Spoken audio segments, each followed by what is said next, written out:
The Hearts of Gold podcast is brought to you by the Grow and Share Network, produced by Off the Walter Media. Welcome to Hearts of Gold. Today we have Callie with us. Hi, Callie. Hello. Can you tell us about your Girl Scout Gold Award project? I'm from South Carolina, and I live really close to Clemson, and it's like a big agricultural area. And there's a farm that I volunteered at since I was, 6 years old or something. It's a farm/museum. So it's like we have animals, we grow food there, but also people can come and take tours, and there's classes held there. It's really cool farm museum. And it's called the Bart Garrison Agricultural Museum. I've been volunteering there forever. I love the outdoors. And so I knew I wanted to do something that was outside. And in my town, I don't know if you've ever heard of food deserts before, but my town, we have a problem with food deserts. And for anybody who doesn't know what that is, it's basically when you have healthy foods are kind of expensive, and a lot of people they can't afford those healthy foods.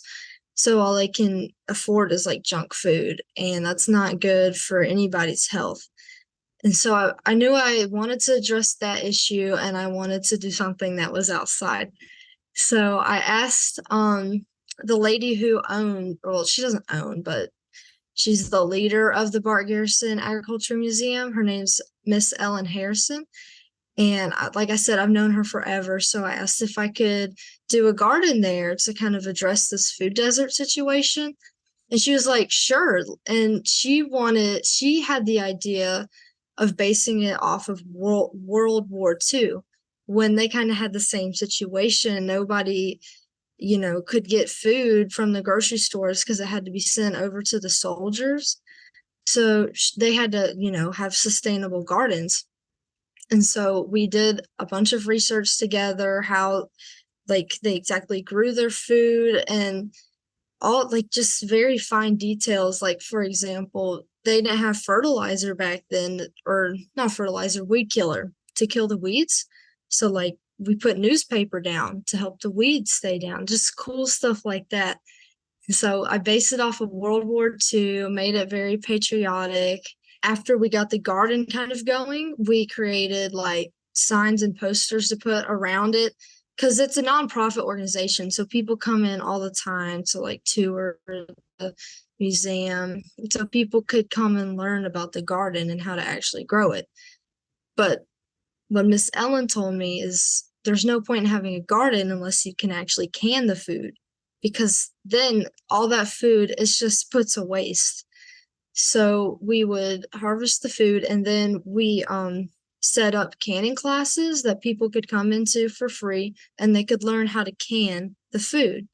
And we'd also give out food to people. Also, for the outreach part of the Gold Award, me and Miss Ellen, we created a scavenger hunt badge for Girl Scouts. So girls from all around the area could come and get the scavenger hunt badge, and basically they'd have to go around the garden and even other parts of the museum to learn about the museum and the garden to earn this badge. So they could spread it to their communities and, talk about food deserts. So people were just more aware of the situation.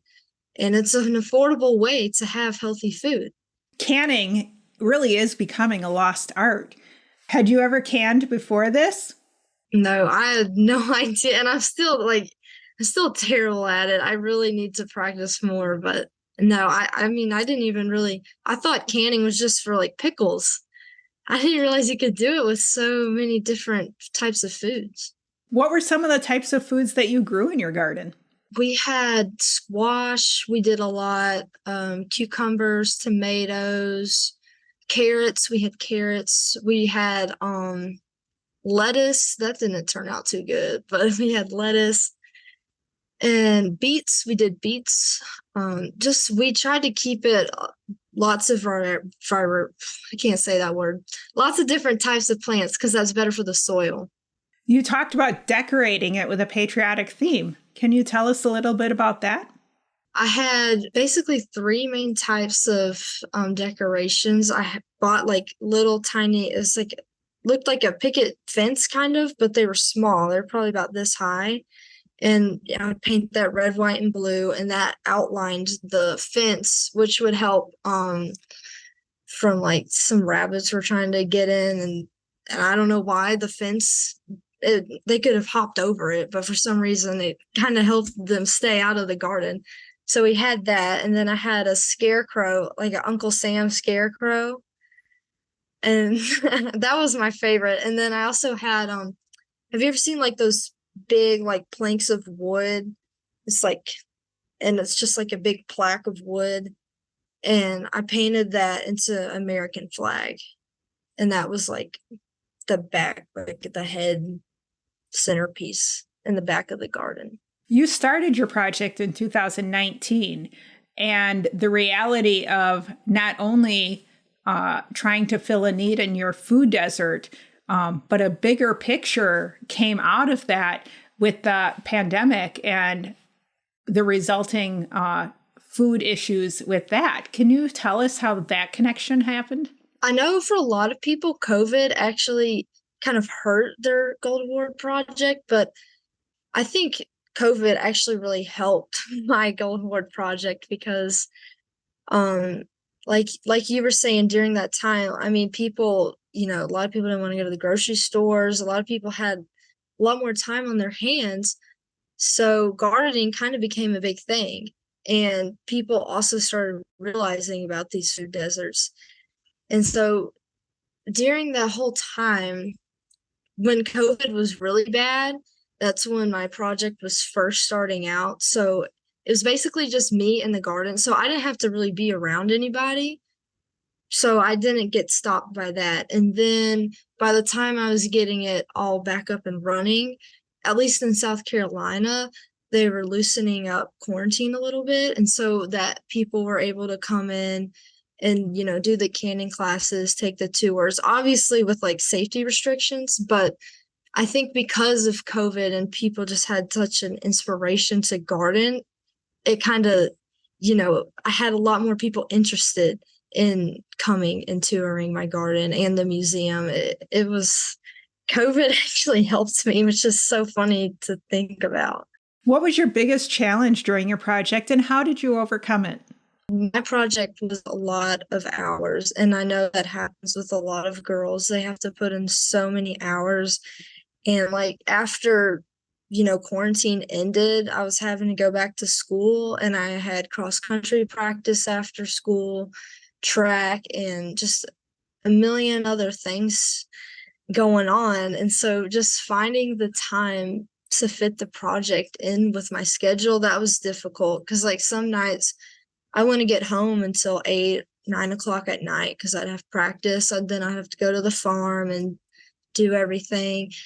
And so it can kind of be, it can kind of hurt your soul a little bit. You see your friends out, going out with their friends, doing whatever, and you have to, work on this project. And so you can kind of lose your spirit a little bit, but I was able to overcome it, I think, because it was something that I truly enjoyed. So even though I was like, hey, I'm having to do a bunch of extra work, this is something that I love. And I think that's what kept me going and finishing my project. What was something you learned during the Gold Award process that you didn't know and might be helpful for future Gold Award Girl Scouts? My communication skills went up a lot. I don't think I realized with like how much you need to communicate with people to get a project done. Because at least for me, I kind of had a bad habit of I had the plan in my head, but I wasn't really letting everybody know around me exactly what I was thinking. I guess I just assumed everybody knew what I was thinking. And so just the whole kit, like sending emails and detailing everything out, and not just one email, but multiple, and all the follow-ups, and just like scheduling a meeting. And it's not just, hey, we're going to have a meeting at this time. It's a whole process. And so just the communication was I learned a lot from my Gold Award project in regards to communication. Just practicing your communication skills, it's going to help a lot. Who was on your team and how did they help you? Miss Ellen Harrison, she was the biggest, she was my mentor. She was the biggest help that I had. I also had another guy who worked at the museum named Zach. And basically, if I couldn't get to the garden, they would cover down for me. And Miss Ellen, she would sit down, research with me, and tell me like, I didn't know that you weren't supposed to water the plant leaves. I don't know why. I would water the leaves and then they would start shriveling up. And Miss Ellen was like, you can't do that. You have to water near the stem. And so just stuff like that, they helped me so much. And I was so blessed to have such an awesome mentor because she was just so knowledgeable and not only like gardening, but also like helping me with communication skills and organization, all of that. What other Girl Scout experiences have you had? I've been in Girl Scouts since I was 5 years old, and there's just so much. But I always went to summer camp. I would go to about 2 or 3 summer camps every year until I was in, I guess, around middle school or high school when I just didn't have time anymore. So just the normal summer camps. I also went on a Girl Scout destination to Yellowstone National Park, which was amazing. That's probably my favorite Girl Scout experience ever. And then I was also part of a Girl Scout group called the Trailblazers. We have that in South Carolina. I don't know if other states have it, but it's a Girl Scout group that just only does outdoor activities. So hiking, backpacking, kayaking, canoeing, just stuff like that, just strictly outdoors. And it's amazing. It's because you feel like you're back in the olden times when Girl Scouts first started out. And I love those girls. And then obviously bronze, silver, gold award. I got to share those experiences. And I also went to the state house one time with Girl Scouts, which was awesome. That was so cool. I think it's Girl Scout Page program. It was amazing. I could go on and on about Girl Scouts all day long. They have provided me so many opportunities. Can you tell us a little bit about your Yellowstone destination? Yes, ma'am, I can. It was basically like a week long just vacation, it felt like. I think there was about 30 girls. We were all middle school age, and it was literally like just a vacation. We had a cabin for the first couple days, and we would just go. We had like a little van we'd drive around in, and I don't think we started out in Yellowstone. I can't remember exactly what park we started out at. But then eventually we ended up camping in Yellowstone, which was really cool. Like I remember one day waking up and there was just an elk right by my tent. And I was like, this is crazy. And not only did I get to see a bunch of obviously awesome landscapes, but I mean, I still talk to those girls that I met on the destination. We still have like a group chat, and that was like 6 or 7 years ago.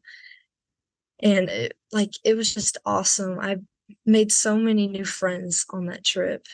It was amazing. I got frozen in my tent when I went to Yellowstone. The dew had come down. The dew had come down and it was cold enough that it froze the zipper and we had to work on the zipper to get it open. What time of year did you go? In June. Yeah, but it's early June and that's still the late spring. So they still get a little bit cold there. So what are you looking for into your future? Currently, I'm at the United States Military Academy. In case y'all don't know, it's basically an academy for kids who want to go into the military. And so after I graduate, I will commission as a second lieutenant, which is an officer in the Army. And I have to serve for at least 5 years, and then I can kind of go off onto my own career path. So personally, what I would like to do is I want to stay in the Army for up to 20 years. That's the full time. in the Army and then retire from the Army. And then I want to become a park ranger. I work at the National Park Service. And so I also in the Army, I want to be a aviation helicopter pilot. And so I'm hoping I can do that for 20 years, then retire as a park ranger and maybe give helicopter tours. I don't know. So just, I'm so excited. I love that because when you mentioned that you were on a destination in Yellowstone, I'm curious, was that something that sparked part of your interest in being a park ranger? Yes, ma'am, it did. I've always loved the outdoors. And I think I've never really been to like a national park on that sort of level before until that destination. And then just when we were there, like I said, we were there for a whole week, and I would see, I mean, the people in their uniforms walking around. I'm like, wait, I can do this as a job? And I had always wanted to be in the Army too. And so I was like, what's more perfect than being in the Army, getting all my experience, survival, outdoor stuff from that, and then just retiring as a happy park ranger. And where does aviation come into play? But my grandfather, he was a fighter pilot in the Air Force. And then I have a twin sister, and she also has her private pilot's license. So I'm almost kind of like, well, if my twin can fly, I should learn how to fly something. And I'm also just super interested in it. And this is kind of facetious, but I also have 20/20 vision. So I feel like it's kind of my destiny to fly. I don't know. But I've just always been so interested in flying. And like whenever Arisha got her pilot's license, I was really jealous. And I was like, man, I want to do something like that one day. So the Army will provide me that opportunity. So I figured I'll try and get it if they'll allow me to. Well, good luck with that career path. You also mentioned that once you graduate from your school, that you will be an officer in the Army. And for those that don't know, can you tell us how the Gold Award has supported that journey also? When I was applying to West Point, I originally got denied because my SAT score wasn't where it needed to be. And so they shut down my application, and they're like, just, look somewhere else. And I think I asked them to reopen it, and I'm pretty sure the only reason why they did was because of when you're applying to the academies, you have 3 categories. You have leadership, physical, and academic. And physical was fine. I was running cross country and stuff. And my leadership was amazing. And yeah, I was like team captain and some other little things, but my gold award, like I was talking to some West Point admissions people. The gold award, they say that's the highest like leadership thing that you can get. It's the highest one. And I think since they saw that, they're like, okay, we need to give this candidate another chance because yeah, her SAT might be a little bit low, but her leadership is just so high because of the gold award. And officers at the end of the day, they are leaders of the Army. And I'm pretty positive if I didn't have that gold award, then I don't even know if I'd be on the path to become an officer. And in addition, it gave you a bump too in rank. Yes, ma'am. What was that bump in rank like when you started? Like, do you already recognize it in school, or will it only happen after you finish school? When I got there, I'm just still the same as everybody else.